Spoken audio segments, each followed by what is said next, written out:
Le jour, c'est Dieu lui-même.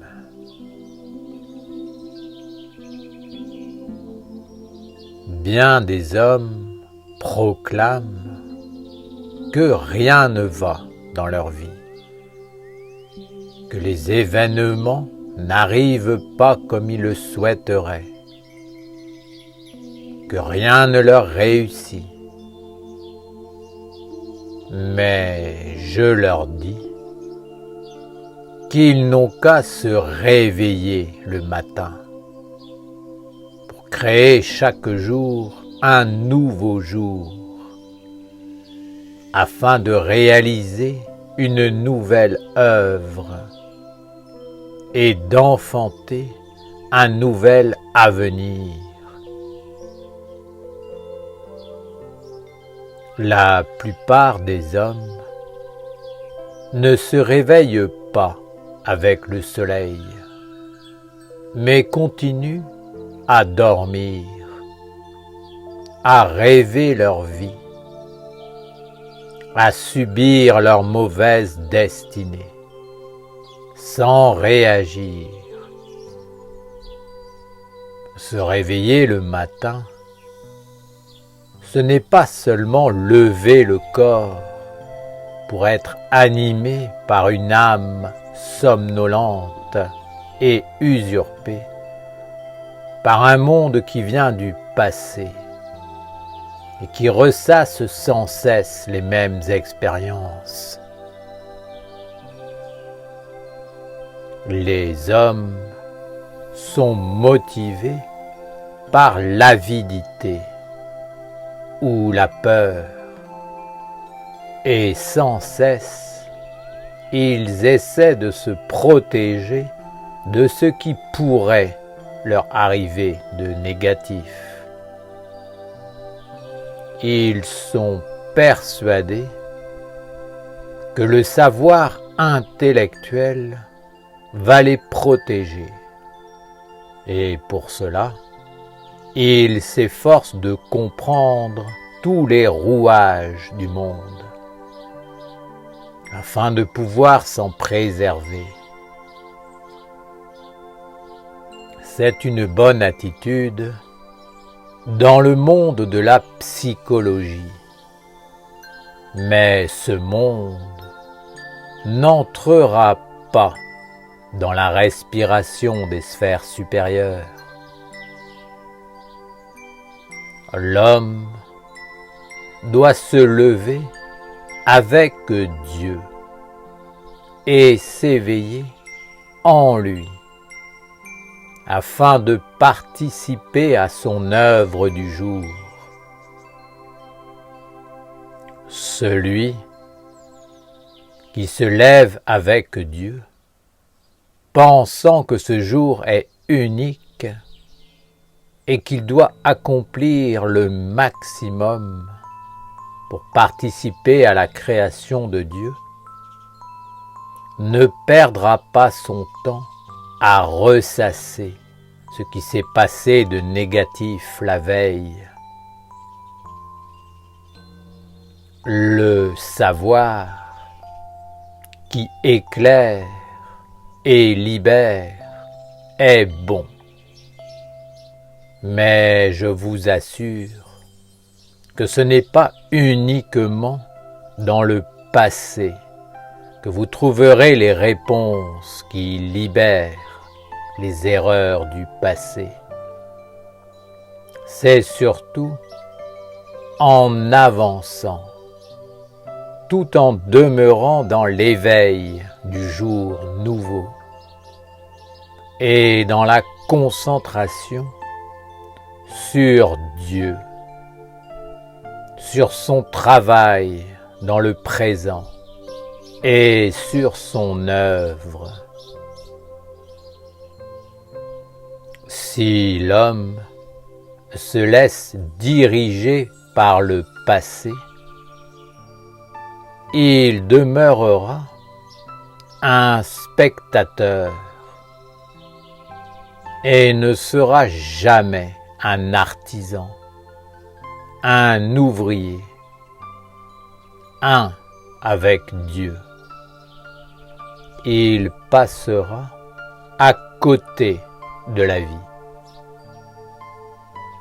La vie, c'est de se lever avec le soleil, de s'éveiller et d'être actif avec Dieu pour faire apparaître son œuvre.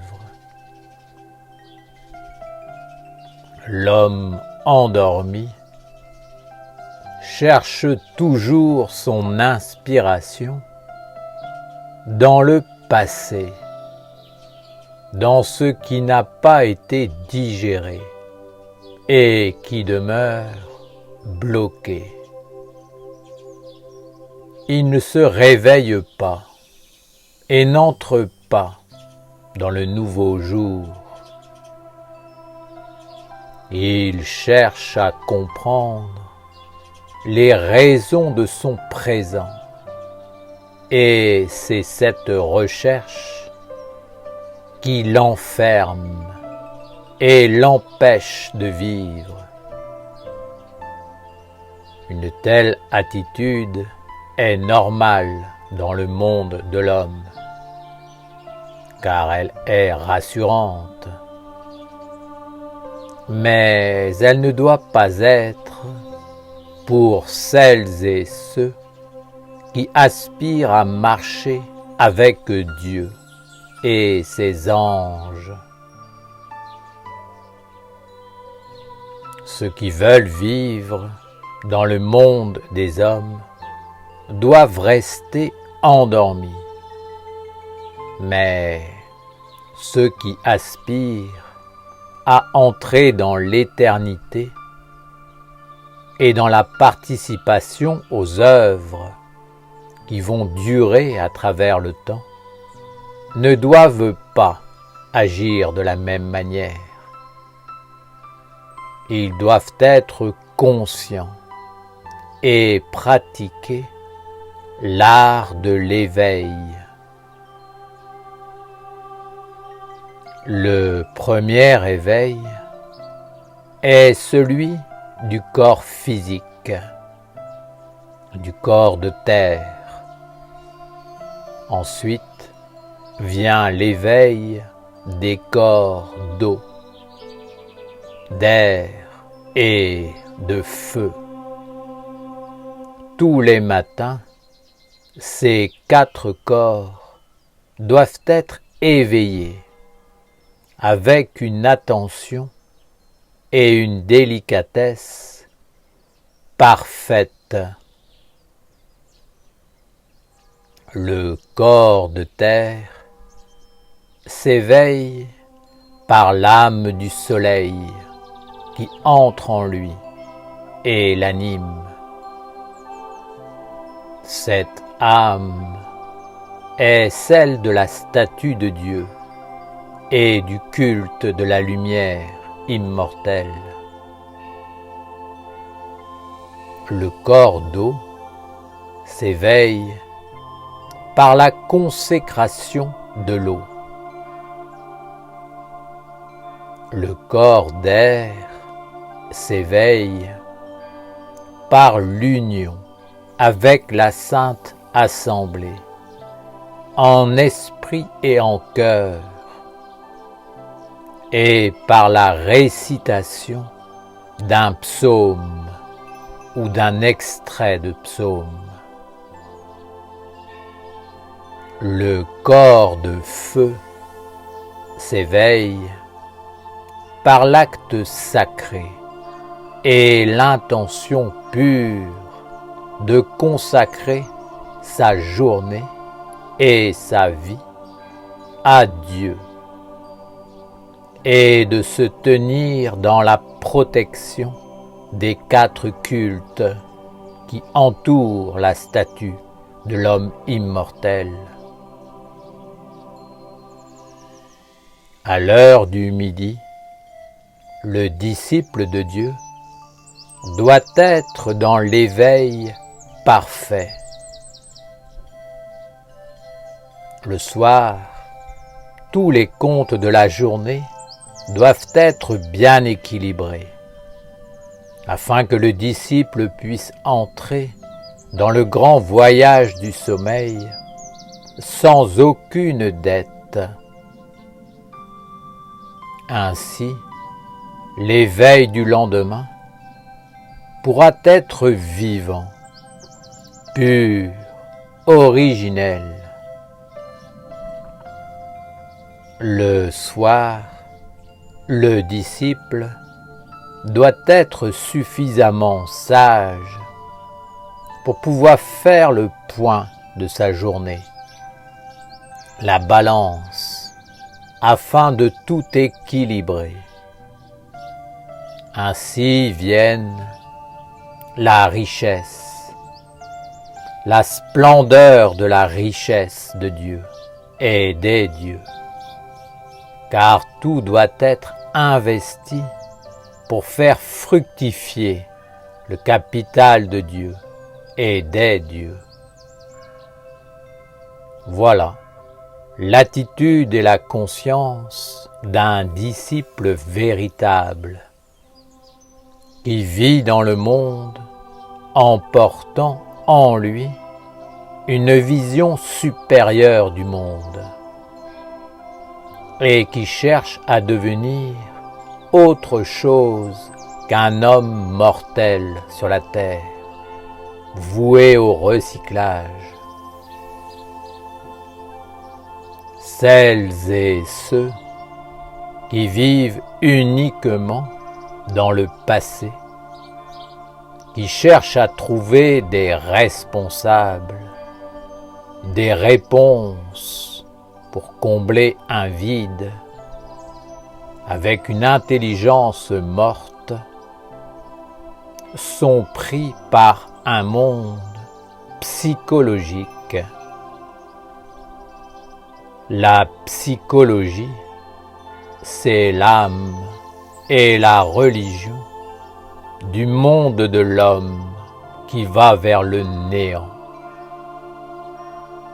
On y cherche des réponses pour justifier ce qui est destiné à être juste un déchet et pour lui donner une existence supérieure. On invente une éthique, une sagesse, là où il n'y a rien. La sagesse se trouve dans l'éveil et dans la permanence de la concentration sur l'image de l'homme immortel voulu par Dieu. Elle réside aussi dans le savoir-faire qui permet à cette image de venir prendre part à la vie quotidienne des hommes. Père Ouriel, parfois nous trouvons des réponses dans le passé qui nous permettent de nous poser et d'ouvrir un autre futur, ne serait-ce qu'en ne répétant pas les mêmes erreurs. Effectivement, cela est une attitude psychologique de la vie humaine qui veut dire à l'homme que tout est dans le passé et voire même dans l'enfance. Mais en réalité, ce qui est passé a construit un corps, a amené une force, une écriture, une influence, qui peuvent être une blessure ou une cassure.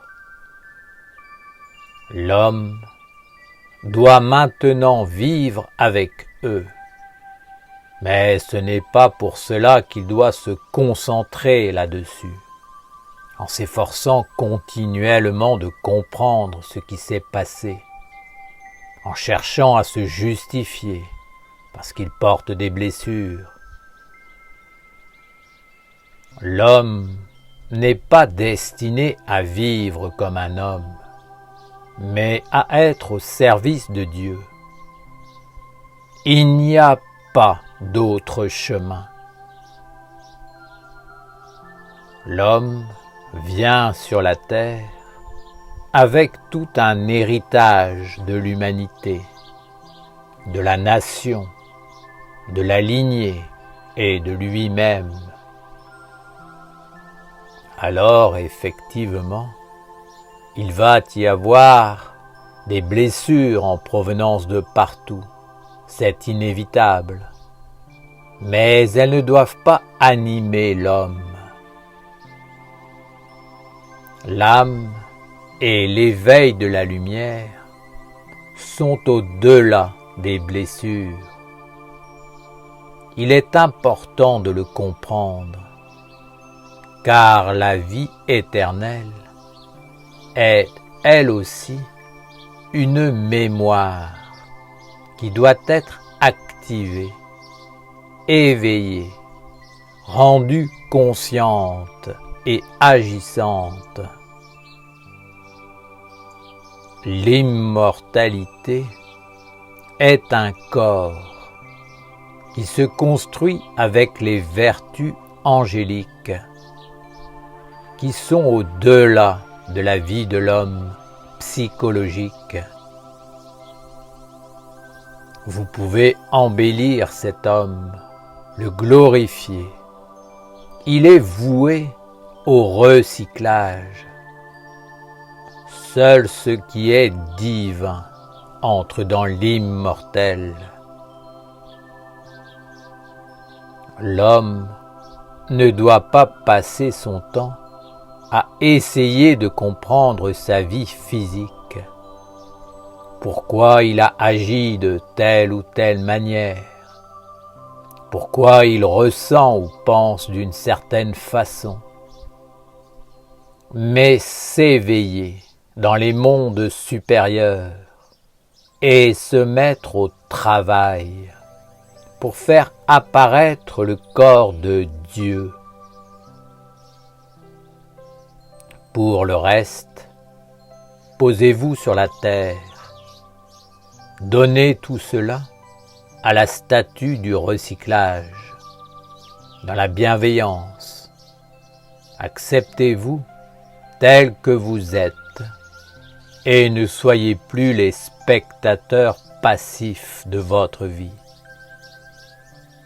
Éveillez-vous et devenez actifs. Soyez des animateurs conscients, sages, éclairés, unis dans l'alliance et dans le cercle de la Sainte Assemblée. Restez concentrés sur Dieu à travers le culte de la lumière et de la statue, afin que la magie opère et que du matin jusqu'au soir, vous sachiez exactement ce que vous avez à faire pour que votre journée soit unique, puissante, au service de la lumière de Dieu et de l'immortalité. Chaque journée doit être un pas posé sur la terre en conscience, une offrande à Dieu le Père, la Mère et à leurs anges. Chaque journée est une occasion unique qui ne se représentera plus jamais. Il ne sera plus, jamais plus, il n'y aura une journée comme celle qui vient de s'écouler et celle qui va naître. Le jour, c'est Dieu lui-même. Éveillez-vous, car la vie de l'homme passe très vite. Ne perdez pas votre temps à essayer de comprendre un monde qui n'a pas d'autre compréhension qu'il est juste un déchet devant être recyclé. Si vous avez vécu uniquement avec les déchets, que restera-t-il de vous à la fin de votre existence terrestre? Peut-être aurez-vous la révélation de la conclusion, mais vous n'aurez rien fait. Vous ne serez pas entré dans le courant. Vous ne vous serez pas levé pour agir, pour bâtir, pour participer et vous engager auprès de ce qui est plus grand que la mort et qui sans cesse renouvelle la vie à l'image du soleil qui se lève nouveau chaque matin. Vous n'aurez pas fécondé l'avenir, le nouveau, qui doit se lever pour qu'un autre chemin apparaisse et ouvre un autre horizon. Levez-vous maintenant, engagez-vous, entrez dans tous les cercles de la nation essénienne, afin de vous unir avec les mondes supérieurs et d'apporter de nouvelles semences à la terre pour que fleurisse un autre futur. Ne soyez pas dans l'analyse perpétuelle de votre vie somnolente, où les actes du passé ont enfanté des influences handicapantes et des faiblesses. Mais acceptez cela comme votre capital, car si vous êtes handicapé aujourd'hui, vous devez continuer à avancer afin de faire apparaître une autre destinée. En vous levant le matin, soyez habité par l'âme immortelle et solaire de la statue de Dieu, du culte de la lumière. Vivez avec elle toute la journée et ne soyez pas passéiste. Ne soyez pas des spectateurs de votre vie, mais soyez reliés au culte, à la Sainte Assemblée, au corps de la nation essénienne, au cercle de la ronde des archanges, à la terre des villages, et demeurez vivant, conscient, agissant dans les mondes subtils et visibles, afin d'ensemencer le monde entier dans la présence de la lumière de Dieu. Alors, votre vie sera riche et vous obtiendrez le succès en tout ce que vous entreprendrez, car ce seront l'amour et la force des anges qui vous guideront, vous protégeront et passeront à travers vous